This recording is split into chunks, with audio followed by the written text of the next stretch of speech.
السلام عليكم. معاكم الباشمهندسة فاطمة الشامي. النهاردة أول سيشن لينا مع الفوتوشوب، فيلا بينا.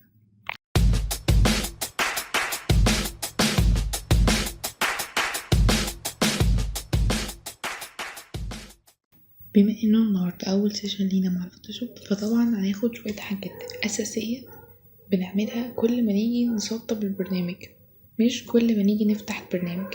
وهي حاجات الغرض الرئيسي منها هو تسهيل الشغل علينا وترتيب الشغل في دماغنا.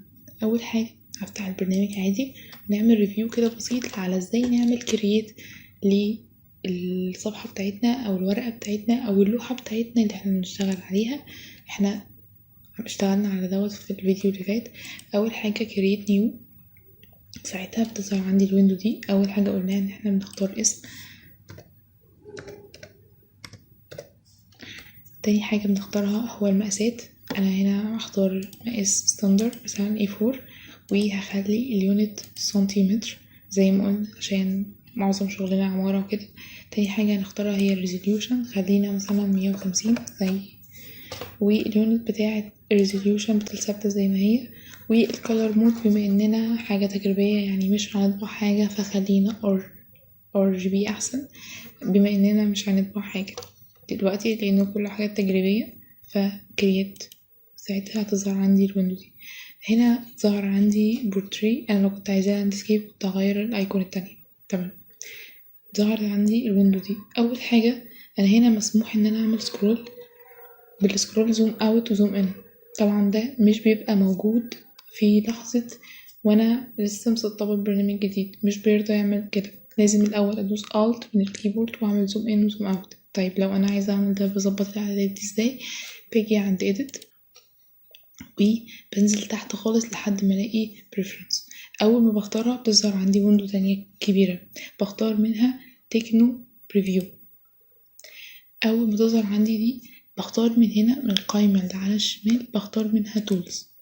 لازم اتأكد او ساعتها احنا هنحط علامة الصح اللي جنب زوم ويز سكرول، ان احنا نعمل زوم ان او زوم اوت بالسكرول. بدوس علامة الصح بخلي يعني هي بتبقى كده وانا بخليها صح، وبعد كده ادوس اوكي.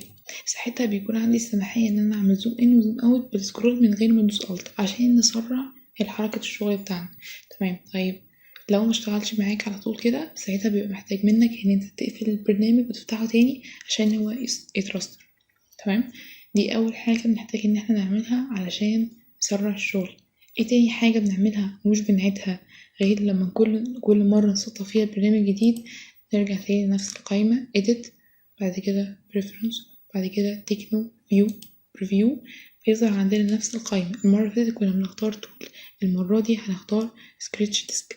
سكريتش ديسك دي بقت حاجة مهمة جدا، لأن ساعات بيجي ناس كتير قوي بيبقى عندها مشاكل إن هي الفايل ما بيرضاش يتسيف أو بيديني رسالة ايرور في نص الشغل، وده بسبب إننا مش بنبقى محددين الفايل يتسجل فين بالظبط أو يتعمل له سيف فين بالظبط، وده على حسب مساحة كل حاجة. يعني أنا عندي E وعندنا D وعندنا C، بيبقى مساحته متفاوتة، كل واحد فينا عنده أرقام مختلفة عن دي.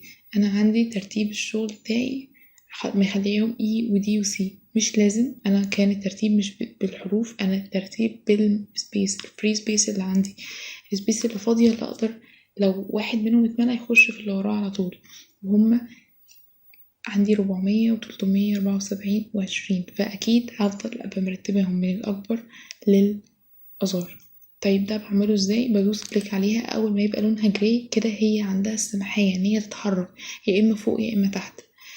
بعمل ايه بعد ما بخليها جراي كده؟ باجي عند الجنب اليمين بلاقي فيه سهم طالع وسهم نازل. لو هي رقمها كبير يعني أكبر رقم بطلعها فوق خالص، لو هي أصغر رقم بنزلها تحت خالص. لو هي الرقم المتوسط زي ما هي دي دلوقتي رقمها 374، فهي الرقم المتوسط بخليها في النص. تمام. طيب ايه علامات الصح دي؟ علامات الصح ان هي لو حتى انا شلت مثلا الصح من جنب الاي كده، هو حتى لو انا حطاها في اول واحده، لا هو كده هيسيب اوتوماتيك على الدي، مش هيسيب ولا على الاي ولا على السي، لان الاتنين ما عندهمش علامه صح جنبهم، انما معناها ان انا مأكتفاهم. فأول حاجة بنعملها إن احنا بنعمل علامة صح جنب الحاجات اللي أنا عايزة أسيب عليها. أنا هنا مش عايزة أسيب على السي خالص لأن السي صغيرة جدا، أنا هسيب على الإي والدي. تمام. اختار انه اللي فوق على حسب المساحة بتاعتها اللي فاضية اكتر. بعد ما بعمل العملية دي وبرتبهم من الاسهم اللي هنا بدوس اوكي. تمام. يبقى دي تاني حاجة بنحتاج ان احنا نعملها. تالت حاجة عايزين نتعلم ازاي ندخل صورة للفوتوشوب. اول حاجة بنعملها ان احنا بيبقى عندنا فايل فيه الصور، اي صورة انا عايزة ادخلها على فوتوشوب عشان اعدل عليها او اعمل كل الافكتات اللي الفوتوشوب بيقدمها لنا. اول حاجة بنعملها يا اما بنعمل كليك عليها كده وبنسحبها لتحت، يعني معناها بنعمل لها دراج وبسيب ايدي مع الماوس. كل ده انا ضاغطة على الماوس لحد ما يظهر عندي علامة البلس اللي على الماوس دي. اول ما اسيب هي دخلت. يبقى دي اول طريقة. هي دلوقتي علامة الاكس دي معناها ان هي سمارت اوبجكت، يعني لازم ادوس علامة الصح اللي فوق دي عشان اقدر اتحكم فيها. تمام. نرجع تاني للفايل. انا لو عندي حاجة زي كده وعايزة ادخلها على الفوتوشوب، لو هدخلها على فايل اوريدي مفتوح زي ده، ساعتها بدخلها عن طريق دراج، لو انا اسحب لتحت وادخلها كده. تمام. كده عملية ان انا بعمل دراج. تمام. طب وبسيب ساعتها هي دخلت اي واحدة تانية. تمام. تمام. سكيب لو مش عايزة ادخلها. نرجع تاني للفايل بتاعنا. تمام. انا بقى لو عايزة افتح صورة بس على فايل تاني غير اللي اوريدي مفتوح على فوتوشوب، يعني مثلا ده اسمه فيرست، انا عايزة افتح الصورة تانية. تعالي نشوف مثلا صورة النخل دي عايزة افتحها على فايل تاني غير المفتوح. بعمل ايه؟ بعمل رايت كليك، بتظهر عندي حاجة اسمها اوبن ويز، بختار الادوبي فوتوشوب بتاعي. اول ما بعمل كده هو هنا طبعا مش راضي يفتحها لان هي مش PNG. هنتعلم ان شاء الله مع بعض ازاي نعمل ده. طب تمام، خلينا نشوف واحدة تانية. خلينا مثلا نشوف النخلة التانية ديت اوبن ويز. تمام. لو نلاحظ هنا فتح ويندو تانية، يعني هنا الويندو الأولانية كانت الصورة اللي عملتها دراج.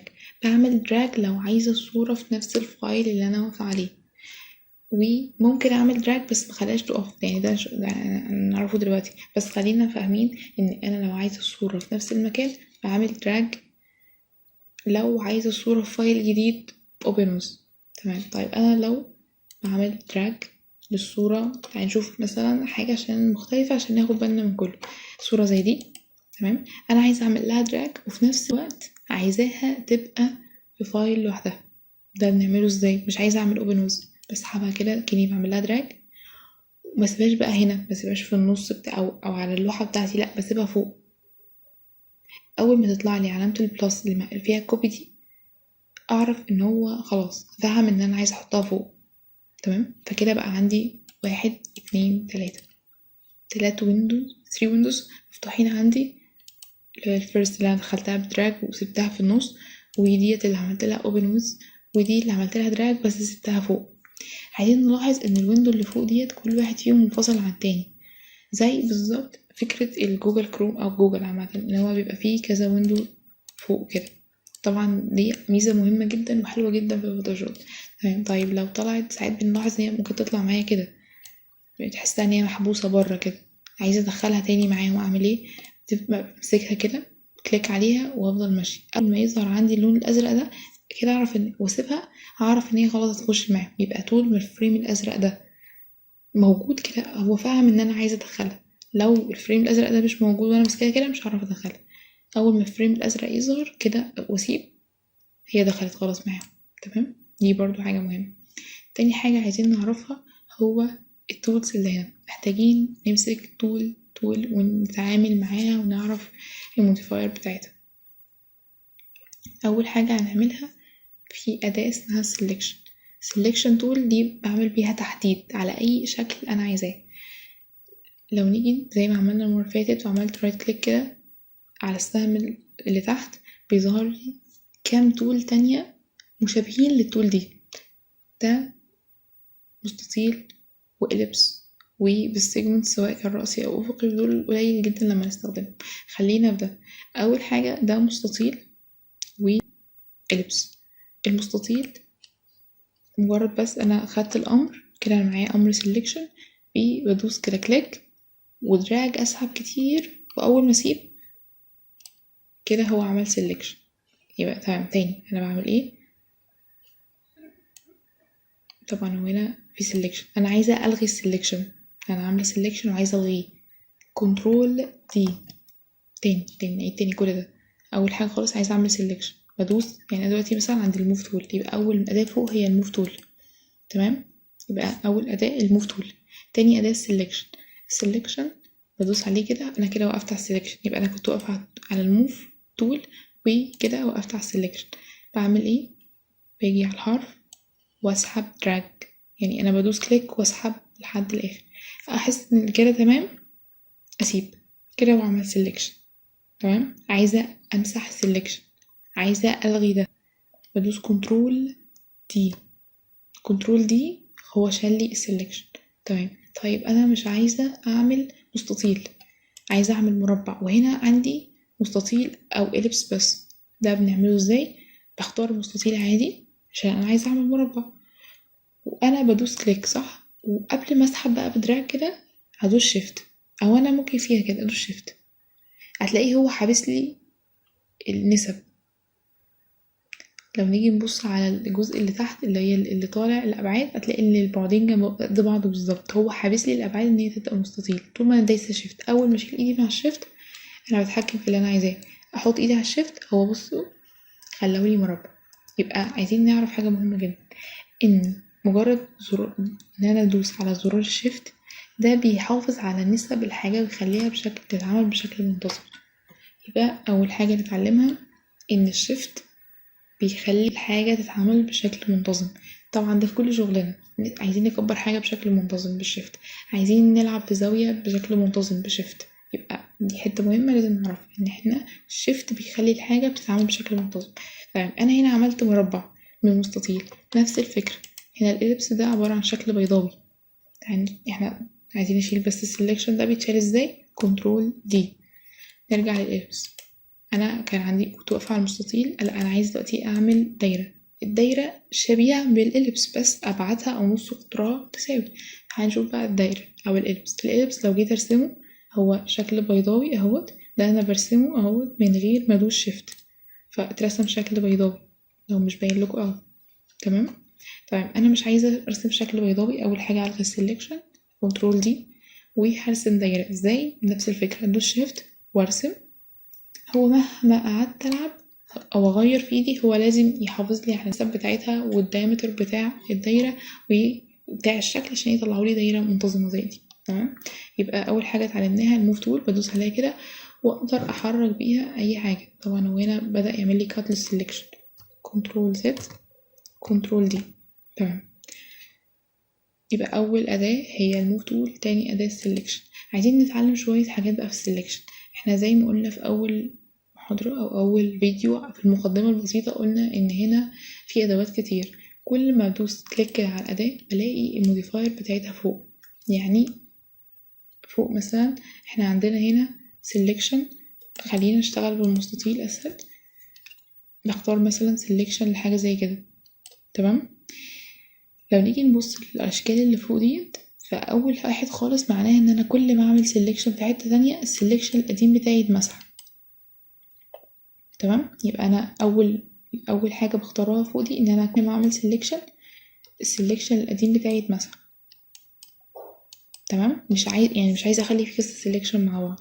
تمام، طب انا لا، لو عايزه اخلي فيه كذا سيلكشن فبروح على اللي جنبها، يعني لما اختار سيلكشن اهو اقدر اعمل سيلكشن تاني فيه 2 سيلكشنز، 3 4 5 6، عدد لا نهائي من السيلكشن اقدر اعمله بمجرد ان انا جيت عند الايكون التانية مش الاولانية.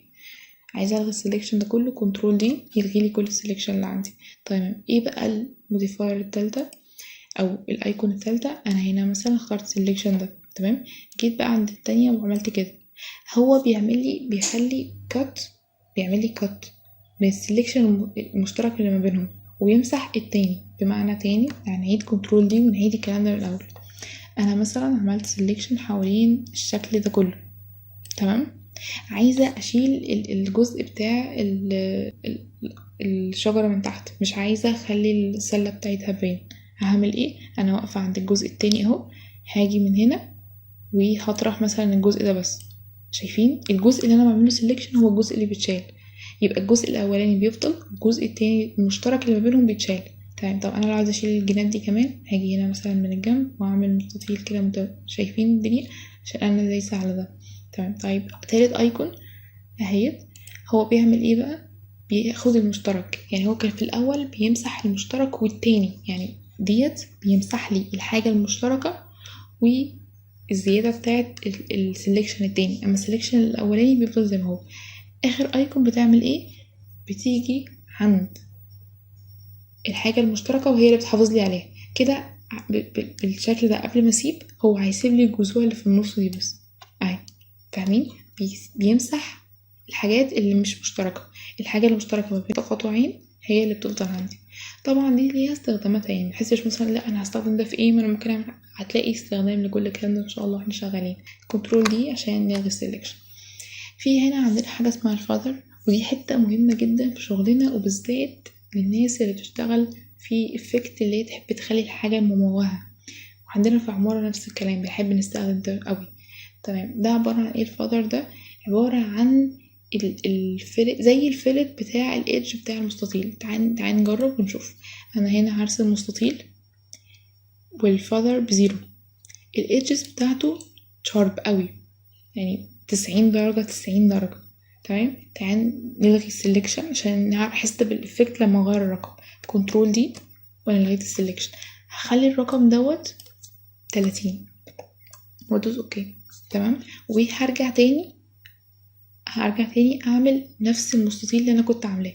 انا واقفه هنا سelection tool وهرسم نفس المستطيل. لو نلاحظ الايدجز بتاعه المستطيل بدات تديني افكت الفلت، وطبعا كل ما ازود الرقم كل ما الفلت ده يزيد. تمام. فالحته دي مهمه جدا ان احنا بنعمل بيها اشكال تانية كتير. تمام. ايه اللي اتعلمناه النهارده؟ اتعلمنا اول حاجه خالص ازاي نعمل بالسكرول زوم اوت زوم ان. تاني حاجه اتعلمناها فين الفايلات، ازاي نسيف الفايلات بتاعتنا في المكان الصح عشان ما احنا مش شغالين نعمل سيف ما يرضاش يسيف بعد ما نكون خلصنا شغل. تالت حاجه اتعلمناها ازاي ندخل صوره، سواء كان عملت لها دراج او سواء عملت لها اوبن ويز، سواء عملت لها دراج ودخلتها على نفس الفايل اللي انا شغال عليه او على فايل تاني مختلف. اتعلمنا كمان ازاي نتعامل مع الموف تول، يعني اقدر احرك حاجه يمين او شمال، وازاي نتعامل مع السلكت تول ان هي مهمه جدا وان هي في الشكلين دول. ولو عايزه شكل منتظم بدوس بالشيفت. عايزاكم تجربوا، هبعتلكوا الصور ديت. تمام. حاولوا تدخلوا الصور، بلاش مثلا تتعاملوا مع نفس الصور، ممكن نتعامل مع ان احنا ازاي ندخل صور. ونحاول الحاجتين اللي احنا عملناهم الزوم اوت والزوم ان وحته التسييف، لان احنا بنقف بعد كده في الشغل فيها. سيشن النهارده زي ما قلت لكم سيشن خفيف خالص، يعني مجرد بس نتعرف على ان احنا فعلا بنعمل تول نختارها من هنا وبنتحكم في الموديفاير بتاعتها من فوق. دايما ركزوا اول ما تختاروا التول بتاعتكم ان انتوا مختارين انه شكل من فوق بالذات للسلكشن. فانا افضل حاجه هو الاشتراك، يعني ان احنا نقدر نعمل كذا سلكشن مع كل مره، مش واحد يلزم واحد، فده افضل واحد. يا رب يكون استفدتوا من الفيديو النهارده، واللي عنده اي اسئله في الكومنت. شكرا.